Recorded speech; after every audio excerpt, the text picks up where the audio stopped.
October 20th, 1967, me and Roger were riding up the creek in Bluff Creek, and we looked to past the root ball to our left, and up stood this creature.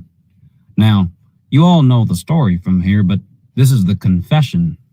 So, when I chased this creature up the bowling alley just after the sandbar there, she kind of put her two hands on this log and started to bend over and shake her rear end there profusely, and I saw those Bigfoot cheeks clap. And I looked back, and Roger, he was doing some relaxed dance, and he said, "Now everybody in the club getting tipsy." I'm not sure what that meant.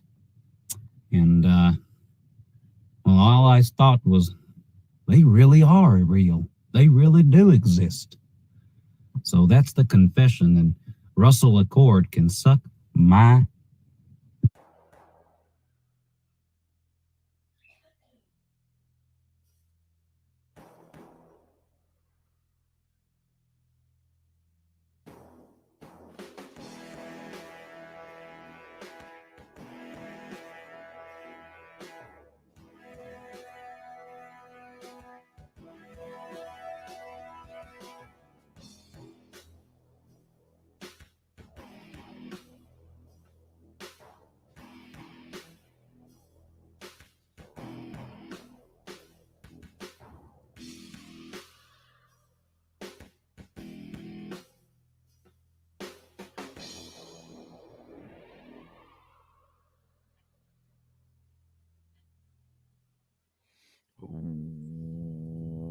Welcome, everybody, to the Squatchers Lounge podcast. That's right. I'm your host, the Reverend Jeff Kelly. That's right. Matter of fact, let's get it right. The Reverend Captain Two Gun Jeff Kelly, Esquire. That's right. Welcome, everybody, to the live show tonight here on the Squatchers Lounge podcast. Yes, indeed, there has actually been a... Good God, are you kidding me? Right in the beginning. Come here, dumbass. Ugh, like a kid. There has been some news about Dean. The wife reached out to his bonsai club and asked if he was still president there, which of course they replied that indeed he is still the president of the bonsai club there, and that he will. He is still with us. He has been taking some time off due to some health concerns, but that is the most that the Bonsai Club was able to tell us. But no, we haven't. I haven't had any other information other than that. But apparently Dean is still with us, and we are, sending as many good thoughts and prayers and karma as we can to him, and we will certainly hope that he stays with us. Okay, so there's the update on Mr. Dean. We will have a quasi tonight rerun in his honor, as well as a Bigfoot Campfire Story at the end of the show. So it should be fantastic. All right, so tonight in this corner, weighing in at 497 pounds as a junior welterweight, that's right, Gigantopithecus. In this corner, weighing in at a svelte 312 pounds, all 4 foot 8 feet inch to 4 foot 8 inches of him, Paranthropus boozy. That's right. So what the hell is a Gigantopithecus, and what the hell is a what? A Paranthropus. Well, I talk about Paranthropus all the time, so I figured it was time to address the Paranthropus in the room. That is absolutely for sure. So let's dig into it a little bit and find out exactly what we're talking about tonight. Gigantopithecus. That's right. Supposedly an extinct genus of ape from the early to middle Pleistocene of southern China, represented by one species, the Gigantopithecus blackie. That's right. We basically have one part of one jawbone of one animal, and they say that it existed. So, okay, cool. Potential identifications have also been made in Thailand, Vietnam, and Indonesia. The first remains of the Gigantopithecus, of course, as we all know from the monster quests and everything else, was the 2/3 molar teeth that they're identified in the drugstore, in the Chinese drugstore, as dragon's teeth by Ralph von Koenigswald in 1935, who subsequently described the ape. In 1956, the first mandible and more than 1,000 teeth were found in Luchen, and numerous more remains. I don't know why I don't know why I'm German tonight. More remains have been found at least 16 sites. Only teeth and 4 mandibles are known currently, and other skeleton remains were likely consumed by, you guessed it, the porcupines. As we talk about all the time, porcupines are the garbage disposal of biological things in the forest. Gigantopithecus was once argued to be a hominin as a member of the human line, but is now thought to be closely allied with the orangutan, classified in the subfamily of Pongidae. Okay, so for years and years and years and years and years, that's all we heard.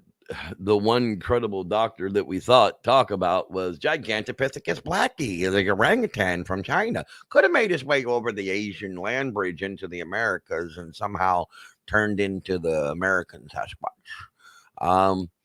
Years, every documentary you saw, Gigantopithecus blackie, Gigantopithecus blackie, Gigantopithecus blackie. T-Fish, come here, T-Fish. Look, come over here, T-Fish. If you're a fan of Bigfoot Entertainment Weekly, you will know exactly what I'm talking about. Yeah, I mean, this is what they tried to push on us, this Gigantopithecus blackie. And, this is, everybody's familiar with this big old picture of Gigantopithecus blackie. This is what they think it stood as, tall as, 8 or 9 foot tall in height. And it was orangutan. It was a giant friggin' bamboo eating Asian orangutan. The largest ape that ever lived was doomed by its size. The demise of the Gigantopithecus some 100,000 years ago reveals why big is often not better. Now, I'm not saying that the Gigantopithecus doesn't have its place amongst the Bigfoot family tree or explanation for existence, because a creature like this could still exist 100,000 years ago. There's no reason that the Sasquatch that we have here in America couldn't exist that long ago and up until today. This thing was gigantic. It was a vegetarian. It ate nothing pretty much but bamboo shoots, and it still got to be this side. And it wasn't just one. There were thousands upon thousands upon thousands of them at one time until they finally went extinct to poo-poo. Yes, that is a scientific term, extinct to poo-poo. Now, the case I always made against the Gigantopithecus was always the fact that we never find any orangutan DNA. Like, in the forests where we are finding possible Bigfoot DNA through all of these DNA sequences and all these DNA studies, you can't tell me that nobody's actually just gotten lucky. The problem has always been like, Dr. Todd Dishotel, the #1 DNA scientist at New York University, says Bigfoot can't exist because every time I test the DNA, it comes back as human. Well, as we talked about here on the show, many times, and we'll talk about it many times after this again, you get to the intricacies of what makes them different than us, and, well, it's not a lot. The difference between us and a chimpanzee is only about 2%. And, along, a few billion lines of code, where exactly do you look for those 2%? It's not like there's one big chunk of 2% of that DNA in a row that's not exactly the same. It's going to be hit and miss. It's going to be here. It's going to be there. It's going to be this trigger. It's going to be that trigger. It's going to be, oh, this can't be human. It has to be chimpanzee because, humans don't trigger like this. But it's not going to be like this giant chunk of DNA that just rings out and goes, hey, douche, this isn't what you think it is. But in all those studies and all of that stuff, we never came up with a mystery orangutan DNA. Nothing that was related to an orangutan. And that would stick out like a sore thumb because orangutans do. They diverged differently than the chimpanzee lines did. Now, we found a couple of new type of orangutans. We've got the Sumatran orangutans, and now there's the other orangutans that they found that were cut off by a volcanic friggin' eruption and had this valley all to themselves. And they, much like the animals on the Galapagos Islands, they evolved separately from their original collection of orangutans, and now they've become something different on their own, much like the billy ape, much like the bonobo, much like the chimpanzee, the human being, and very much possibly could, is Bigfoot the fifth chimpanzee? I don't know. I'm leaning more towards, and have been for a long time, where Bigfoot falls into this Paranthropus. Now, Paranthropus line is a genus of extinct hominid which contains two widely accepted species, the Paranthropus robustus and the Paranthropus bosei. However, the validity of the Paranthropus is kind of contested. It's sometimes considered to be synonymous with the Australopithecus, which is like Australopithecus. Lucy was an Australopithecus. So was it its own species? Was it a development along that line? Nobody really knows, because the fossil evidence isn't thick enough to really be able to see the diversity upon what the Paranthropus species certainly were. I mean, we know that the human species definitely went through several large changes, a bunch of hybrid changes, and some simple changes. But for all we really know, there could be dozens more human species along the line that we just don't have fossil record of. That doesn't mean that they didn't exist. Now they were no modern. I'm sorry, I lost my train of thought there for the moment, but we'll be okay. Now, most of the Paranthropus species that we find in all of that, of course, is in northern Africa, Ethiopia, Kenya. It's stuff that was walking out of Africa, not going south into Africa. You can see the Congo River there. You can see. The fact that, like, the new one that we found, Homo naledi. Now, Homo naledi was literally of the Homo species, but unfortunately for it went south. It got to the caves in southern Africa and really didn't have any place to go after that, and just kind of died out, as far as we know, or was bred out by something else that occupied that time. Elsewise, the Paranthropus, though, they kind of headed in the right way. They kind of headed towards Europe, where all the species were kind of getting out of, because again, at that time, the lakes were drying up, the shores were drying up, time periods were changing, food sources would change, and that's why these animals would start to congregate and migrate in large areas. But you have to understand that the difference in time between when we were pre-human and we became human is millions upon millions of years. It's not like a chimp just, stood up, started looking through the grass, and went on 1,000-mile walk. And when they got to the end of it, they were something else. They moved 25 miles. They moved 50 miles. They moved 100 miles. They moved 150 miles away. It's just little jumps here and there and here and there. It's a spider web. It's a cobweb of stepping stones that, genetics are going to hit and miss and change. And not all of them are going to change at the same time, but they're all going to breed together.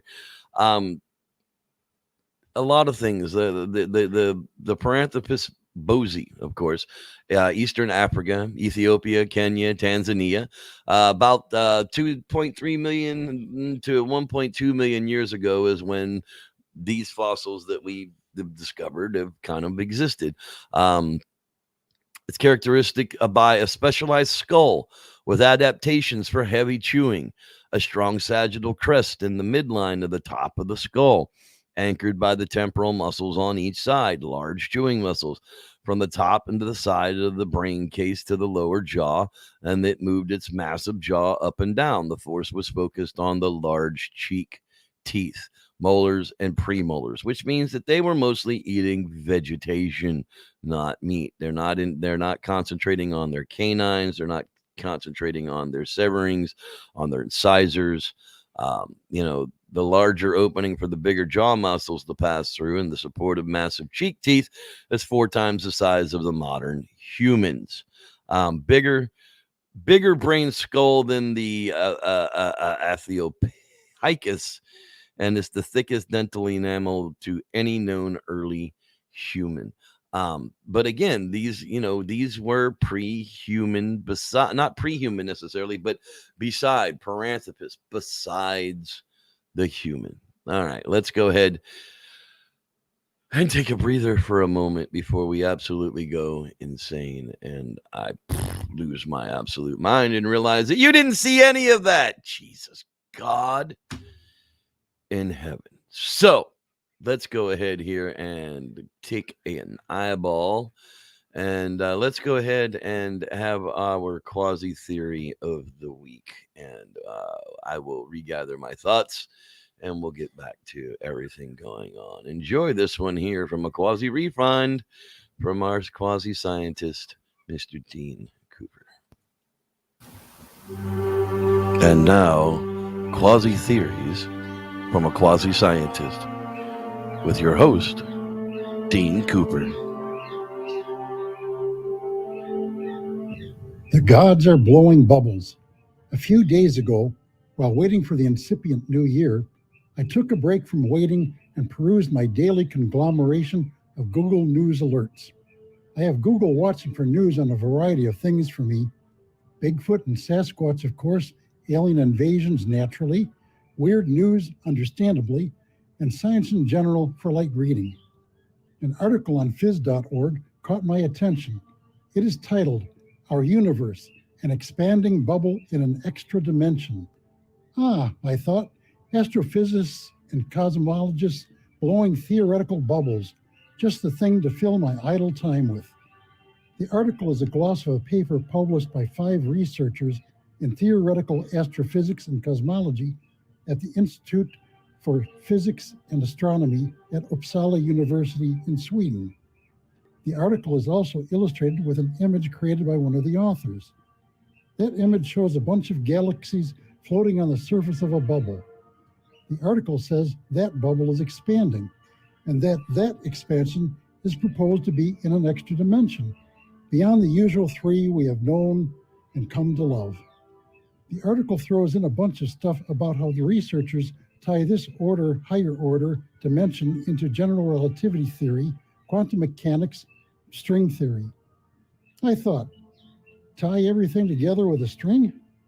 But then I thought, the universe is a bubble? Where have I heard that before? In Hindu metaphysics, of course, I immediately shot back, ducking at the speed of my thought. This visible, touchable, smellable universe we live in is called the Pinda in Hinduism. It exists is manifested in a higher order dimension, which is called the Anda in Hinduism. Anda means egg. Eggs are bubbles. There's a higher order dimension in which the Anda exists, the Brahmanda, the egg of Brahma, the creator god of the Hindu trinity, Brahma, Vishnu, and Shiva. Those 3 gods are the product of an even higher order reality, which is called a Parabrahmanda, beyond the egg of Brahma. Bubble eggs are no longer involved. The Parabrahmanda is not describable in words, probably not even mathematics, and there are dimensions higher than that. It gets better. There are more than one egg of Brahma. There are an infinite number of them being created, existing, then disappearing, eternally frothy bubbles in the substance of reality. As said in an article about the possibility of multiple universes on earthsky.org, in this picture, our universe is one bubble in a frothy sea of bubble universes. You may read the text of this on my blog at bydean.com. That's BHAIDIN.com. And there you have it, folks. bydean.com. All right. Sorry about that. We are bird sitting for a friend, and he is just going crazy. Is Dean in the house? Did I miss something here? I think people are getting confused that thinking Bodai is Dean, and I do not believe that is the case. But let's get a chance here to say hi to everybody that is out there. There's the Duncans there, and then Mary Duncan. Hello there. Glad you are with us tonight. As always, smart and shiny, jackasses. Let's see here. Titan Glass 88. There he is. I know you. There's Grasshopper et al. Hello there, Grasshopper. And Isabella Allegria. Hello there, young lady. Rod Dupree. He's always in the place to be. Let's see here. Kevin K 208 is in the house with us tonight as well. Let's see here. The Brown Dwarfs in the house. Hello, hello, hello, hello, hello. The Prairie Fire. Hello, Prairie Fire. There's the Collier Wilmus. Hello. Glad you are with us, sir. 55 Debacle 1. Hello, Franklin. Karen Robb, if I didn't say hi to you, I did. I have a really bad short-term memory. It's horrible. California Pickin'. Hey, Drew. What if you mated with the apothel? I don't know, bro. Australopithecines. You'd have to check with Melba Ketchum on that one. You might make a whole new species or something. I'm not really sure. Let's see here. Bo Die. Hello there, Bo Die. Glad you are with us. Have their fossils been found in North America? Otherwise, it's sort of irrelevant. Well, actually, no ape fossils have ever been found in America, but that doesn't stop us from looking. Hey, Mr. Fang, 3. Let's see here. Gone Trapping's in the house as well. Hello there. Let's see here. Don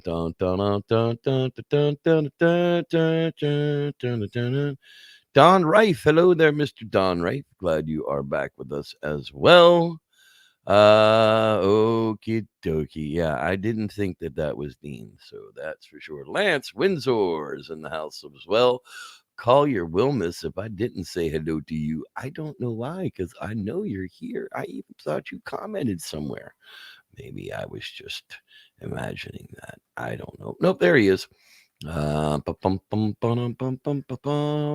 that looks like everybody gonna get. I look back and Roger was doing some kind of undulating dance, talking about everybody in the club getting tipsy. On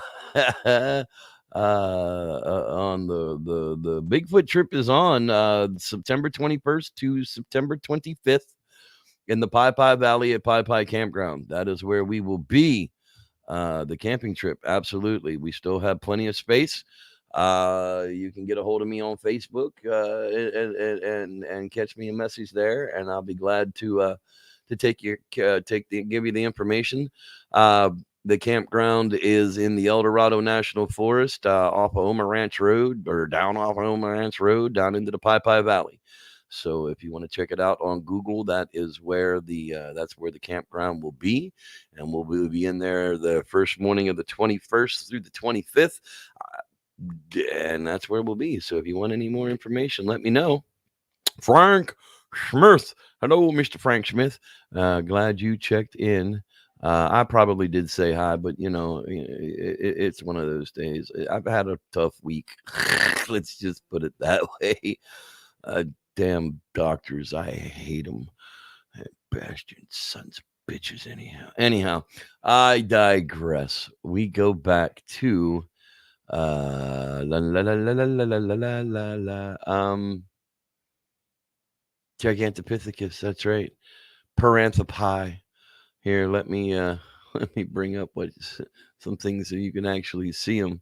Now, the Paranthropus robustus. Did that actually come up? Nope. See, I'm being a jackass again. There you go. Paranthropus robustus. There we go.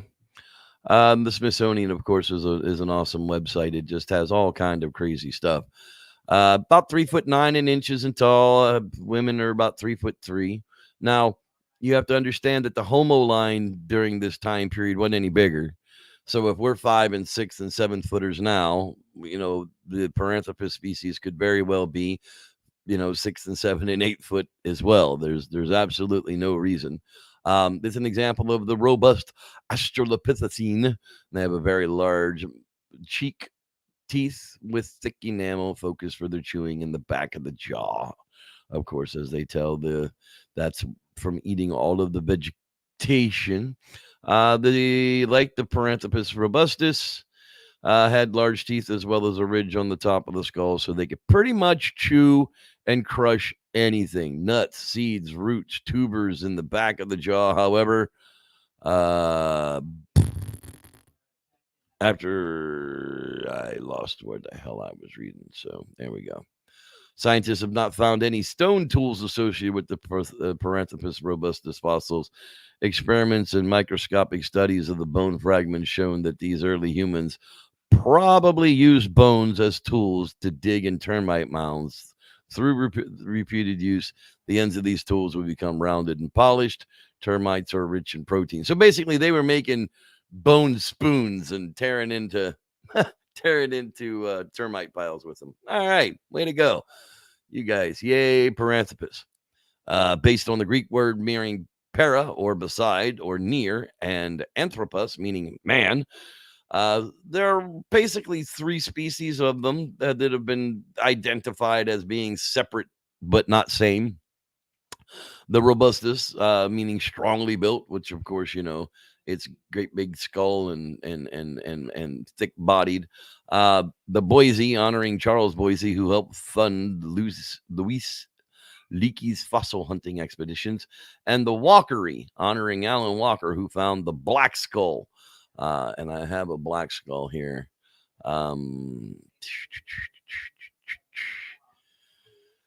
The fossil evidence of the Bosie, the 2 upper milk teeth and all, of course, we've had since the 50s. Basically, what they would have been eating is a suite of biomass grasses, sedges. Its diet included more biomass than any other human studied to date, including the Paranthropus robustus in South America. Coupled with the recent evidence from dental microwear may indicate that the remarkable cranial-torial morphology of this taxon represents an adaptation for processing large quantities of low-quality vegetation rather than hard objects.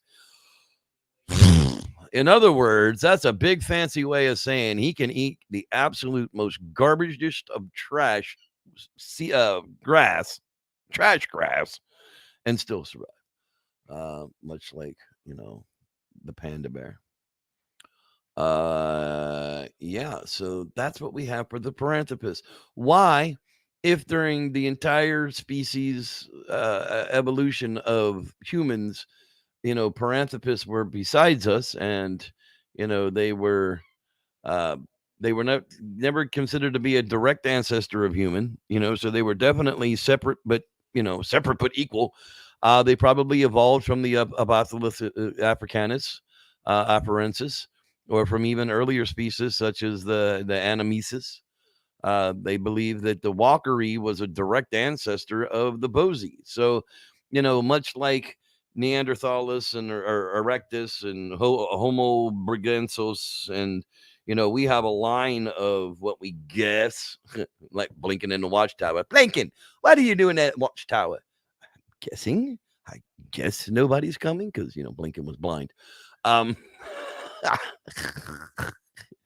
Kimosabe, you keep calling me that. What's it mean? Wrong, brother. All 3 of the species shared the same physical characteristics: a relatively small but robust, strongly built skull and body, extremely large molar teeth. Body and shape, the Walkery appears to have been much larger than the other 2 species, but lack of the skeletal evidence makes reconstructing the exact sizes difficult. But they were, larger than the Australopithecus africanus. Males were slightly larger than females, and the rib cage was cone-shaped like those apes rather than the barrel shape of the human rib cages. So again, not human, but, their brain sizes were relatively small, about the size of the gorilla. The limbs and the pelvis, legs had human-like features that indicate an ability to walk upright. Arms were long compared with the legs. Pelvis was similar to that of the Australopithecus, as it was built for walking on 2 legs, but without the refinements for the striding gait of humans. So, those are the types of things that we're looking for in origins of a Sasquatch. And, you've heard of Tears of a Clown. Well, this is Origins of a Sasquatch. These are, that's specifically what we're looking at. Legs had human-like features that indicate an ability to walk upright.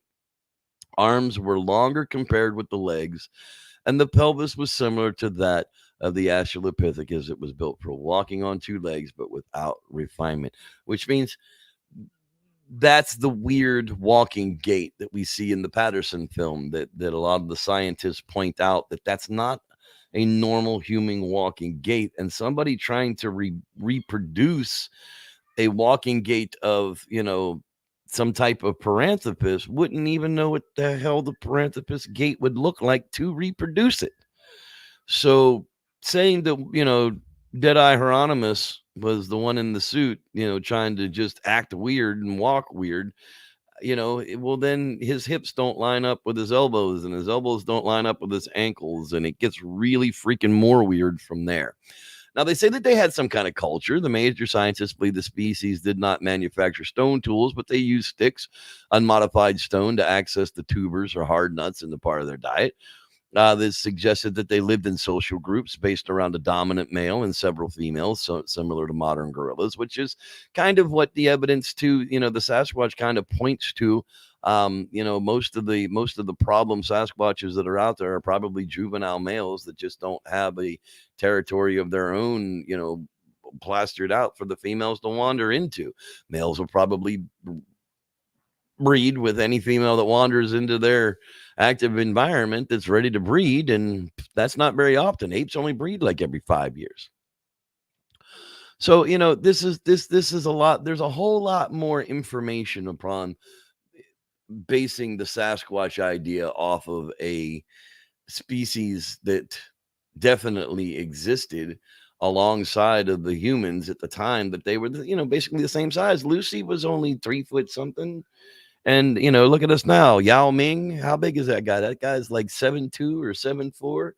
Friggin' Shaquille O'Neal, 7'2". We have, there's tens of thousands of people that are over 7 foot tall, if not 100,000, maybe 1 million people on the planet that are over 7 foot tall. I don't really know, but the point being is it's not an unheard of thing for them to get into a gigantism type size when their environment is the same, but their numbers are shrinking. I don't really know what would cause that, but we still think that there's some 15,000 Sasquatch between in the Americas, basically from the lower Sierra Nevadas through Canada, Western Canada, up to Alaska. There's probably 15,000 animals wandering around up there.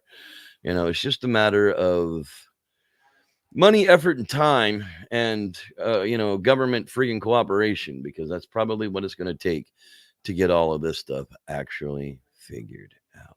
So let's go back to the chat room here and see if there's any questions here that we need to answer before we move on tonight. Let's see here. What if it mated with the apostle? Well, that's the thing. Is it very well could have. I mean, that's how hybridization actually worked, but they would have to do it over and over and over and over again.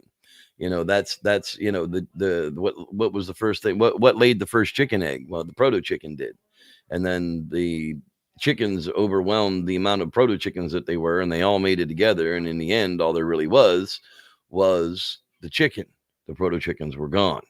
So, exactly. I mean, they very well could have mated them out of the way. It's really hard to say without the full fossil record. I mean, I'd love to be able to just like snap my fingers and go, poof, here's the whole fossil record for everything we've ever seen before. But unfortunately, that doesn't work. If it mated with Martha Stewart, well, it would probably give birth to Snoop Dogg's. Let's see here. If it mated with an early human, it would have human DNA. Well, no, because humans kind of evolved on their own. So it would have the same differences between humans and something else. It might be a 1% difference. It might be a 2% difference. It may be a 5% difference. It really depends on where along the line that it actually mated with it. But it can't just have mated one time. it would have had to have, you know, tens of thousands of them would have had to have mated together and lived in the same valley and interacted with those things. And then the because that's the way that would work, is the monkey creatures would have to breed with the human creatures, and they would all have to stay and live in the same valley while they gave birth to these hybrid creatures. And then these hybrid creatures would have to seek out each other and only have sex and give birth to each other so that they could continue the speciations of that hybrid. And then those hybrids would have to go back and seek out the original humans and the pre-humans, and they would have to breed those back into the line to become something else at the end for it all to end up as one species. Yeah, I don't think I explained that good enough, but that's kind of the simplest way I can put it. Evolution works like a spider web. You know, a spider puts his web out there and catches a bunch of flies, and then he goes out there and he eats the flies, and then he eats the spider web. So, you know, that basically evolution kind of spider webs the diversity of the DNA into weird changes. Could be anything from as simple as a virus, like Dean talked about. You know, a virus could very well, a virus changes your DNA as soon as you're infected with it. It could very well have changed it in a way that, you know, now you're something else that you weren't before, and now you're having kids that are something else that they weren't before. Much like the protein in the proto chicken egg that turns it into a chicken. You know, it might look close to the same, but it's not the same. It's actually different. But that would be the thing, is you would have to have like these two, you'd have to have these two communities of animals, and they would have to interbreed with each other back and forth constantly to create these hybrids between them. And then those hybrids would have to be able to breed with each other to solidify that DNA. And then that DNA would have to be higher and stronger and more prolific than the original DNA, which is what they would have to breed back into. Yeah, otherwise they would all still be out there together. Yeah, I think that's the case. Moving right along. Sorry. Okay. Let's see here.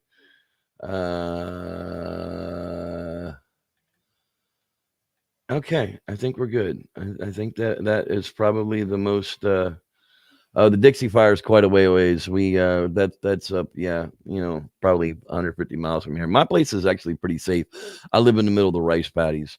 If they can manage to burn through the rice paddies, well, then we might have a problem. But I don't really see that happen. There's the can squatch.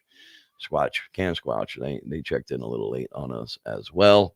Andre the Giant. What about Lurch? Yeah, but the gate of Patty is just a standard compliant gate.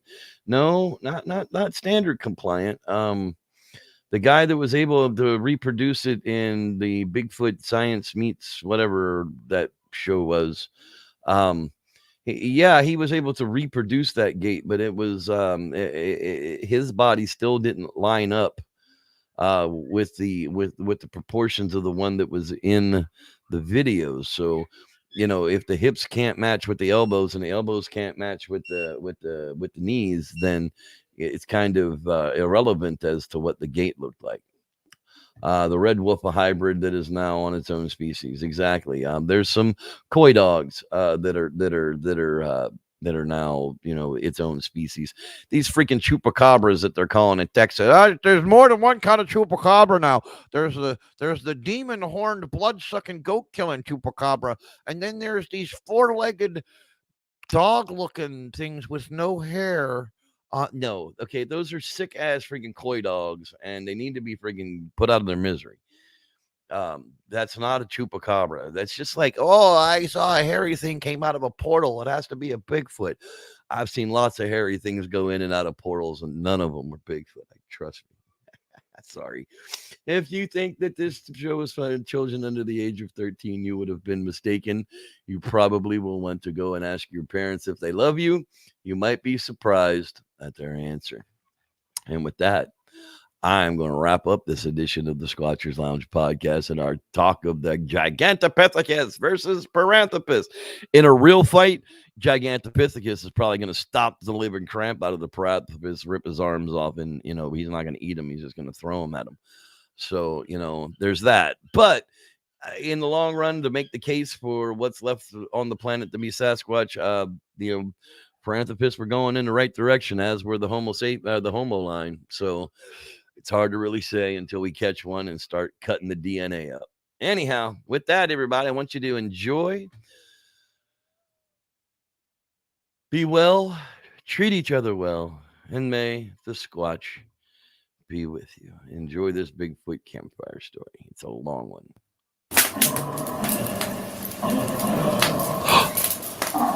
You guys hear that? I don't know about you, but I'm pretty sure that's a Bigfoot. Let me tell you a story. Most of the northern Sierras are long known for their deer and bear hunting grounds. Even for the Paiute tribes of California, the Mickawa Braves would build pole-lined wikis for the hunting season and hunt clear into the 8,000-foot herds.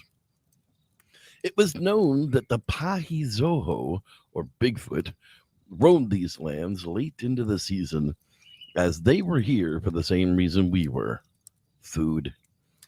The general thought was that the Bigfoot were fattening up for the winter and were just to be left alone. While none of the Braves in this camp had ever seen the Pahizoho, the stories of those that have were widely told, and it wasn't until Little Wing was out much later than he should have been that all of that changed. Screaming Rooster came to the butcher pit and asked if anyone had seen the young brave, as he should have been back before nightfall. The Pahizoho was known to roam the high peaks here, and this year the deer were so lean that we had to venture much higher than years before. Rooster instantly gathered his things, as no one had seen the young brave.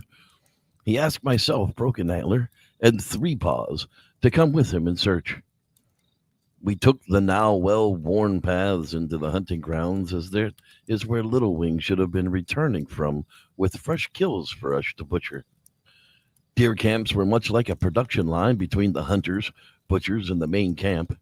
After the deer were processed, the skins, meat, organs, and tendons would be transported by horse sled back from the hunting grounds to the Tribal Valley Village, a trip that regularly takes one day in and one day back. Many times the fresh blood of the deer kills will attract a bear or a mountain lion, and it'll spook the horses, causing a brave to have to walk back to camp. So that was the course we set on upon. With the moon at full beam, the mountainside was lit up almost as if it were daytime. The high evergreen trees towered high above us, blocking the sky like the passing clouds during the day. And the dusty, rocky trails were so dry that it would create a dust trail that anyone could follow, as the rains had not fallen in many moons now. It was about 30 minutes into the ride when we spotted the first horse. It was Little Wing's pack horse, still loaded with the deer bodies tied to its back. Three Paws grabbed the pony and tied it up to a nearby tree so we could continue to look for Little Wing. We continued into the night, now more worried than ever. A light fog now started to set in, making things on the ground much harder to see. After another 20 or 30 minutes passed, we saw Little Wing's horse in the distance. Rooster launched his pony into a full run and hopped off at Little Wing's pony's side, and then began screaming and wailing in horror. As we approached, we could see him holding Little Wing in his arms, plainly dead. And as we got closer, it looked as if he had been eaten upon. Whatever had attacked Little Wing was clearly not any normal animal we encounter. The bite marks looked nearly human, yet far too big to be any man's. It had broken his neck in the battle, and at some point began to feast upon his flesh. What type of broken, vile creature would do such a thing? None of this made any sense to any of us, but for now, we had to return Little Wing to camp and make the proper arrangements. We helped Rooster onto his pony and sat Little Wing in front of him as Three Paws grabbed the last missing pony, and we all headed back to camp. As we had passed the place where we had tied the pony up with the deer bodies on it, It was now down on its side and heavy labored breathing, all tangled in the ropes that the deer bodies were completely gone. The ropes discarded, not ripped apart, but actually untied, and now all around the horse's legs. Leaving from the scene were giant bare footprints, much larger than any of the braves in our camp. That was when Screaming Rooster, still tearful in mourning, put it all together and uttered just one word, Pahizoho. Three Paws got the pony back to his feet, and we all slowly made our way back to camp. Once back near camp, the three braves collected the attention of the others as they slowly rode past fire after fire with Screaming Rooster and Little Wing at the lead. By the time we got Little Wing down from the horse, many of the others had gathered. Screaming Rooster, filled with sadness and losing of his brother, screamed out in rage as others began to ask what happened. Pahizoho, Pahizoho, Pahizoho. That is what happened. Nothing else has teeth like a man to cause the wounds and would eat upon a child. As he held his brother close, he then laid him down to rest at the edge of camp. Tonight, we'll start the cry ceremony. Quickly, the camp built a central fire, and the braves moved into their places, each of them in a circle around the fire, dancing, singing, rhythmic shaking of cords, stomping of the feet. It went on for hours and hours until each of them fell out from near exhaustion, and the fire died down. As the last of the embers sparked in the fire pit, we were all awakened by the howl of the Pahizoho, and it wasn't very far from us at all. It was long known in the Paiute legend that once a Pahizoho attacked and tasted the flesh of a man, that it would only crave that source of food and must be hunted and destroyed to protect the rest of the tribe. So the trio knew what they had to do. Once the daylight broke, they would hunt for its den and see that the right thing was done.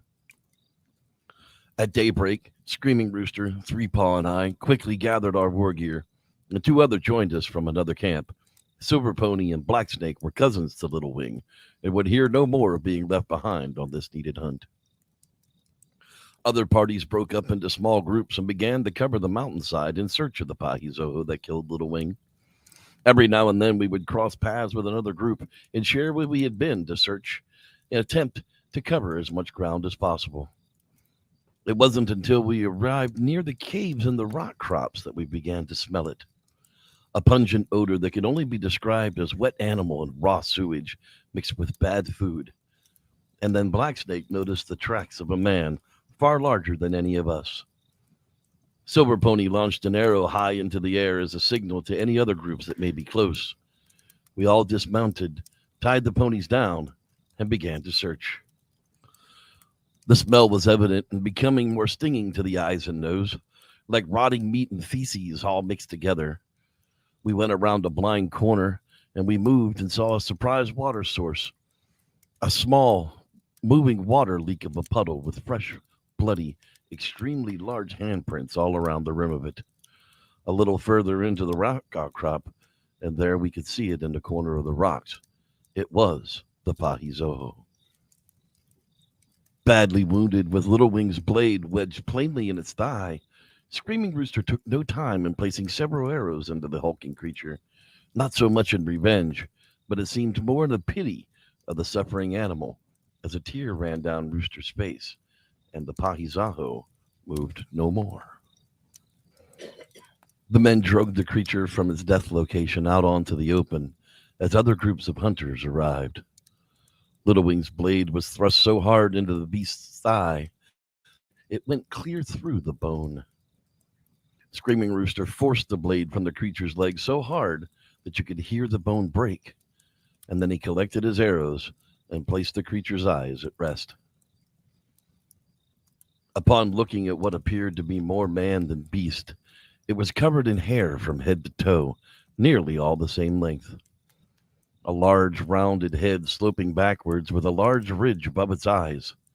The arms longer than a man's through the elbow, hung strangely to the knee, and legs more like a man's than any other creature, seemed muscular and strong, made more for walking than running. The jaw somewhat low on the skull and was full of teeth larger and wider than ours, but built for eating vegetation as much as meat. Not what we expected at all. Laying there at peace, we could see why they were looked upon as a lost tribe. It seemed that they were almost nearly men. Nearly. Rooster then bent down and cut a finger from the beast and strung it through a rawhide line and tied it around his neck.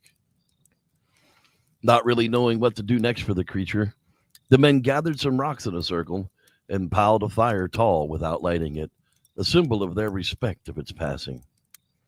The braves mounted their ponies and followed Screaming Rooster back to camp. As they rode the trail back, they began to realize that this path was the exact trailhead where they had found Little Wing the night before. It was just a chance meeting with a very bad ending. Throughout the entire tribe, all of the braves who could remember actually seeing a Pahizoho, this was the only encounter where somebody had actually been attacked. Good or bad, at least we know this one won't attack anyone else in the tribe. Screaming Rooster, Silver Pony, Black Snake, and I gathered up our things at camp and brought Little Ring, now wrapped in a blanket, back down the mountain to the tribe's home in the valley to join the family in the crying ceremony that would last for 3 days and 3 nights in celebration of Little Wing's life, while others on the mountain would do the same. And such is the tale of the Paiute Braves hunting a Bigfoot in the Sierras. Thanks for listening. I'm Reverend Jeff, and may the Squatch be with you.